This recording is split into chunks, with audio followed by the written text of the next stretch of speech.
What's up guys, I'm randomfrankp. Today I'm going to be giving you a little review and overview of the Elgato HD60 capture card in this limited edition Glacier White.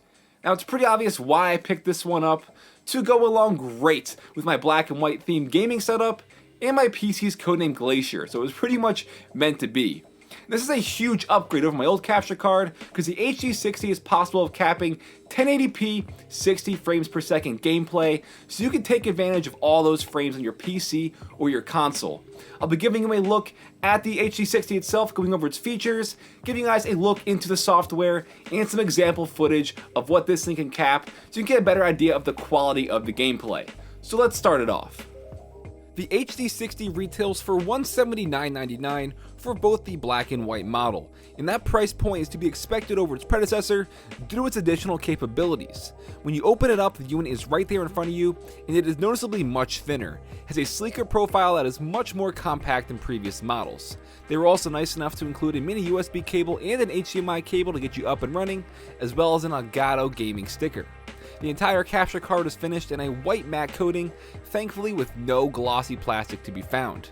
This white model is intended to fit in with the new wave of white peripherals and consoles, as white and black variants are pretty much available now for almost everything. But as I mentioned, it will fit in great with my black and white setup. Taking a look on the bottom, there is a foot pad around the unit that helps elevate it off whatever surface it is on to prevent scratching. It unfortunately is not rubber, but it seems to be a similar plastic to what the entire card is made of. Now let's take a look at the HD60's connection ports and how to get this set up. It is similar to capture cards in the past, but if you don't know how to set it up, I'll still run it by you.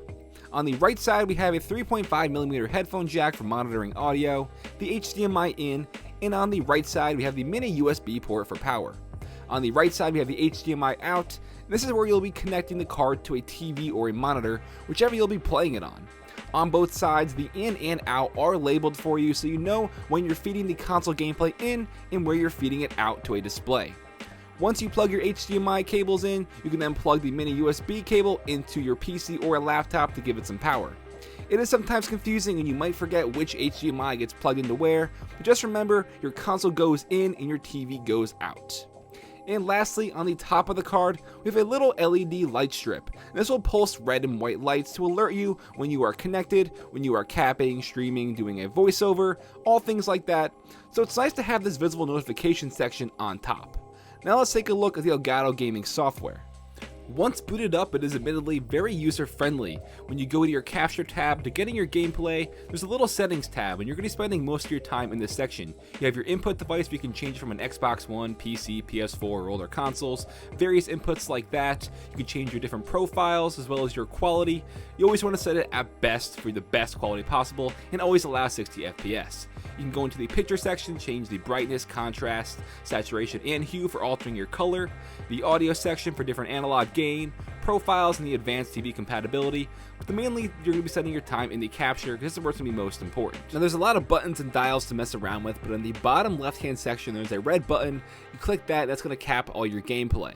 But perhaps what this is most important for is for streamers who like streaming to Twitch and YouTube. This encoding process makes it much easier to stream. It's just a really great software for that. In the stream command, you can go in and change your webcam, you can add your graphics, you can see what resolution you're streaming at, you can tell whether you're live or not, change your commentary audio. It's just a really great streaming software. You can also go in on the main interface and change your game audio to adjust it accordingly. You can change your bitrate to see what you're streaming at. You can set which accounts you want to stream to, which the status is or what the title is going to be, change your live commentary audio. There's just a lot of stuff here. Now let's take a look at some of the capture examples that I've got for you. I did a lot of capping on my Xbox One and my PC, but I'll throw in some just quick example footage for you guys. This is Need for Speed. Even though this game is only 30 FPS on the console, you can see it is at its highest bitrate at capturing here at I think the ultra setting or the best setting, and it looks very, very nice still. It does kind of have the appearance like it is 60 FPS, even though it is only 30. This will obviously be able to be taken advantage of most by PC users who can easily just max out games at 60 plus frames per second and want to upload that to YouTube. And this is the reason Elgato is one of the best-selling capture card companies, because you're getting absolutely great video quality for the price, which makes it very competitive in the market. But as I mentioned, streamers will find this just as important to someone who just wants to upload gameplay to a YouTube channel. Yes, this allows 60 frames per second to take your channel to a new level, but streamers can take advantage of the encoding who don't want to stream all natively will find this HD60 their best option hands down. So if you are in the market to pick one of these up, you want to upload some gameplay of you and your friends to your YouTube channel, or you just want to start live streaming, I can't find a reason to not recommend this to someone. You're watching raw gameplay here recorded at its highest setting, and it still looks amazing. I used the original Elgato capture card 2 years ago when I first got my Xbox One, and honestly, if it weren't for that, you wouldn't be watching this video today. So that's how I got started growing my channel back in 2013, was ironically with gameplay. So it's nice to have a newer upgraded model with this, able to cap at 60 FPS. I highly recommend this, and I'll just let you watch some gameplay quick as we wrap this up. Whatever it takes.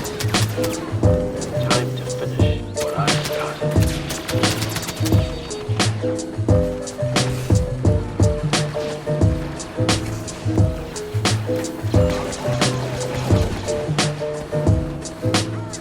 We are losing our control point.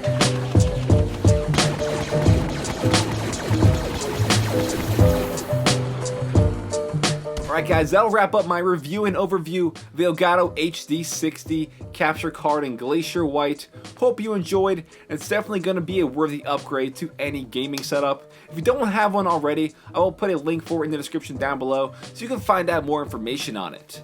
If you liked the video, please give it a thumbs up to show your support. If you want, you can follow me on Twitter at randomfrankp. I'm very active on there, always talking to my fans, so give me a follow on there. And lastly guys, if you haven't already, hit that subscribe button. I've got a ton of content coming up for the holidays that you're not going to want to miss out on. I'm Random Frank P. Hope you enjoyed. Have a good day.